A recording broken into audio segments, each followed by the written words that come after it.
বৃষ্টির পর বৃষ্টিস্নাত গাছগুলো দেখতে খুব ভালো লাগে, দারুণ লাগছে। এই আঙুর গাছের পাতাগুলো খুবই চমৎকার।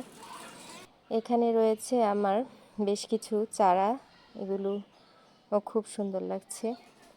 যে পেঁপে গাছের উপরে কচু পাতার মতো পানি জমে আছে, খুব ভালো লাগছে কিন্তু দেখতে। সবগুলো গাছই খুবই সুন্দর, বৃষ্টিতে ধুয়ে একদম চকচক করছে। প্রচুর বৃষ্টি হয়েছে সারা রাত, বৃষ্টিতে একদম গাছগুলো ধুয়ে ফুলগুলো একদম খুব সুন্দর লাগছে, দারুণ চমৎকার। কিন্তু এর মধ্যেও সবচেয়ে জরুরি কাজ হচ্ছে এই পাইপের মুখগুলো পরিষ্কার রাখা।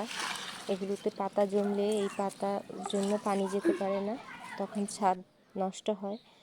যার কারণে বৃষ্টিতে যেন ছাদ ড্যামেজ না হয়, তাই পানি জমার আগেই এগুলোকে পরিষ্কার করে দিতে হয়। আশপাশ থেকে পাতা এসে জমে পড়ে।